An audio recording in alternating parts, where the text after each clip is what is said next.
सबसे पहले बड़ी खबर हम आपको नागपुर से बताएंगे। नागपुर हिंसा केस में अब तक 91 लोगों की गिरफ्तारी हो चुकी है। सीसीटीवी फुटेज के आधार पर आरोपियों की पहचान हो रही है।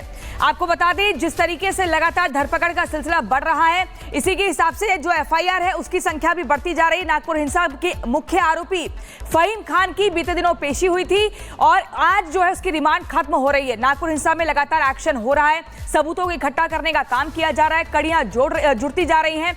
वहीं महाराष्ट्र के मुख्यमंत्री देवेंद्र फडणवीस ने भी कह दिया है कि जो भी दोषी है वो बख्शा नहीं जाएगा, सख्ती से कार्रवाई होगी। लेकिन अब तक इस केस में 91 लोगों की गिरफ्तारी हो चुकी है। साथ ही ये भी पता चला है कि 61 वाहनों को फूंकने का काम किया गया।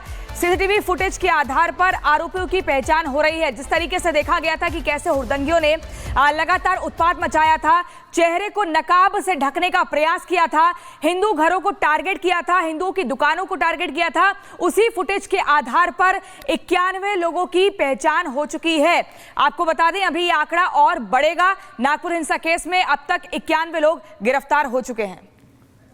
तो नागपुर हिंसा मामला जिसमें 91 लोगों की गिरफ्तारी हो चुकी है। सीसीटीवी फुटेज के आधार पर आरोपियों की पहचान की जा रही है और जिस तरीके से एक एक आरोपी की पहचान की जा रही है, हर उस एक चेहरे, हर उस एक शक्ल पर से पर्दा उठ रहा है, उसके बाद उसकी गिरफ्तारी हो रही है। कुल गिरफ्तारियों की बात करें तो 51 लोग गिरफ्तार किए जा चुके हैं। तस्वीर आपके सामने है, ये वो लोग हैं जिन्होंने नागपुर के शांतिपूर्ण माहौल को खराब करने का षड्यंत्र रचा, जिन्होंने नागपुर को आग के हवाले धकेलने की साजिश रची। किस तरीके से देखिए, गाड़ियों में तोड़फोड़ की जाती है, बाइकों में तोड़फोड़ की जाती है, नागपुर को आग में धकेलने की कोशिश की जाती है, आगजनी की जाती है। इतना ही नहीं, जमकर पत्थरबाजी होती है।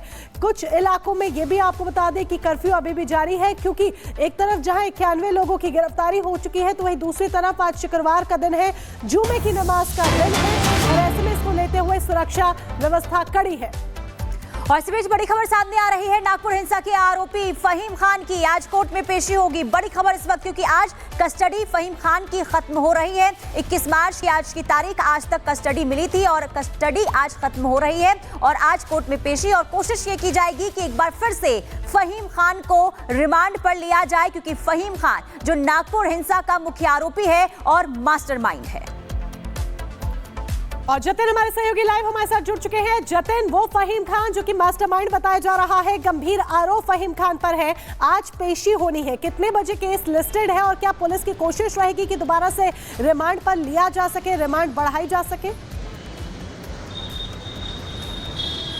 बिल्कुल, देखिए 12 बजे के बाद फहीम खान को कोर्ट में पेश किया जाएगा। हालांकि पुलिस बिल्कुल कोशिश करेगी कि फहीम खान की रिमांड बढ़े। उसके पीछे आधार जो दिया जाएगा वो देशद्रोह की धारा जो नागपुर साइबर सेल ने जोड़ी है उसको आधार बनाकर कोर्ट में दलीलें दी जाएंगी। 152 जो BNS इम्पोज किया गया है और किन परिस्थितियों में किया गया है ये जानकारी भी दी जाएगी। साथ ही आज कोर्ट की प्रोसीडिंग्स पर नजर इस बात को लेकर भी रहेगी कि पिछले 3 दिनों में फहीम खान से पूछताछ में क्या कुछ खुलासे हुए। कल कमिश्नर नागपुर ने बहुत बड़ा स्टेटमेंट दिया। उनका साफ तौर पर कहना था कि अभी तक जो भी फैक्ट्स निकलकर सामने आ रहे हैं, जो सबूत मिल रहे हैं, उसमें फहीम खान ही मास्टरमाइंड लग रहा है। और कल जिस तरीके से रिपब्लिक भारत से बात करते हुए डीसीपी साइबर सेल ने बताया कि फहीम खान ने हिंसा के पहले और हिंसा के बाद के एडिटेड वीडियोस डाले। फहीम खान की मंशा थी कि हिंसा भड़के, ऐसा उन्होंने बोला था और इन्हीं को आधार बनाकर कस्टडी और मांगी जाएगी। साथ ही जो IP एड्रेस बांग्लादेश के मिले हैं, कुछ ऐसे पोस्ट मिले हैं जिसपे बांग्लादेश का जिक्र है, उसको लेकर फहीम खान का क्या लिंक है, फहीम खान क्या जानता है, क्योंकि लगातार वो जो भी पोस्ट कर रहा था वो लोग उसको वायरल कर रहे थे। क्या ये टूल किट का हिस्सा था? ये तमाम ऐसे सवाल हैं जिनके जवाब अभी खंगालने बाकी है और यही कारण है कि आज कोर्ट में एक डिटेल रिमांड नोट तैयार किया जा रहा है। उस डिटेल रिमांड नोट में हर एक सवाल पूछने की बात की जाएगी और यही कारण है कि तकरीबन 5 दिन की कस्टडी की मांग जो है वो प्रशासन फहीम खान को लेकर कर सकता है। अब देखना होगा कि कोर्ट प्रोसीडिंग्स में क्या कुछ फैक्ट्स और इन्वेस्टिगेशन के निकलकर सामने आते हैं। नजर इस बात पर भी रहेगी कि किस तरीके से फहीम खान का रोल रहा है।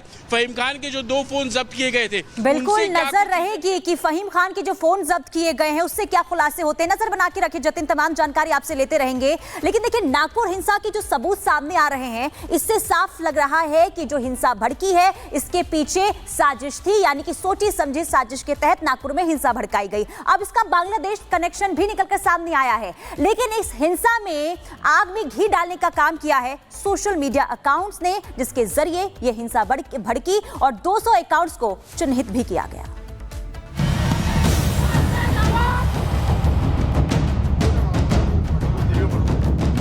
हिंसा मामले में रोजाना नए खुलासे हो रहे हैं। मामले में बांग्लादेशी कनेक्शन सामने आ चुका है। सोशल मीडिया को हथियार बनाकर इस हिंसा की पटकथा लिखी गई। एक दो नहीं बल्कि कई अकाउंट सामने आए हैं। लेकिन एक नए सीसीटीवी ने इस पूरी हिंसा की पटकथा को उजागर कर दिया।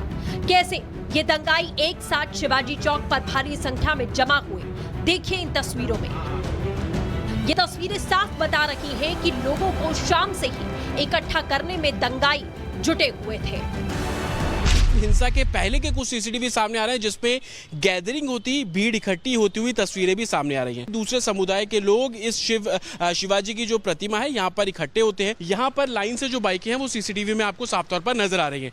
उन बाइक पर लड़के बैठे हुए थे, फोन पर बात कर रहे थे, किससे बात कर रहे थे, ये सबसे बड़ा सवाल था। महाराष्ट्र साइबर सेल को अब तक अलग अलग सोशल मीडिया प्लेटफॉर्म पर 144 लिंक मिले हैं जिसमें दंगे का जिक्र किया गया। 37 लिंक्स को पहले ही डिलीट कर दिया गया। जांच के दौरान पोस्ट के आईपी एड्रेस बांग्लादेश के मिले हैं। पोस्ट में महिलाओं को उठाने, घर में घुसने जैसे भड़काऊ संदेश लिखे गए थे। सोमवार के दंगे तो सिर्फ एक छोटी घटना है, भविष्य में और भी बड़े दंगे किए जाएंगे, ये सब कुछ इन पोस्ट में लिखा था। नागपुर साइबर सेल ने इस मामले में 4 एफआईआर दर्ज की है। कुल मिलाकर अब तक नागपुर हिंसा में 10 एफआईआर दर्ज हो चुकी है।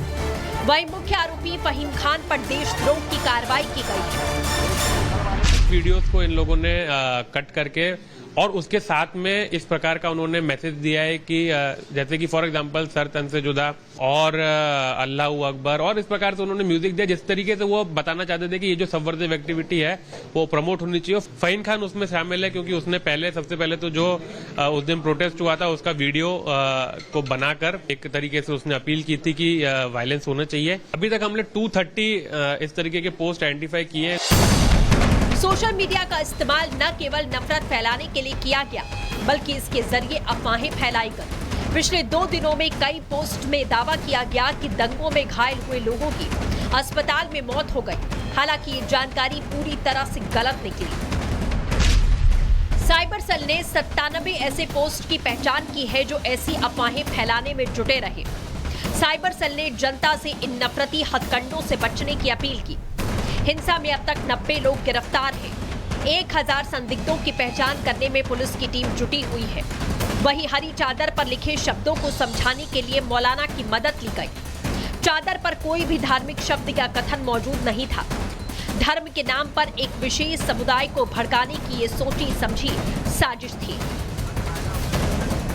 नागपुर हिंसा में नफरत की आग लगाने वाला ये बांग्लादेशी है कौन और उसका नागपुर से क्या लेना देना है, इसका पता लगाया जा रहा है।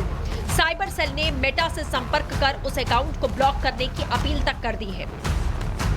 लेकिन अपनी खैर तो वो लोग मनाएं जो उपद्रवी लोकल के हैं, क्योंकि पुलिस किसी को छोड़ने वाली नहीं है, ना ही सीएम देवेंद्र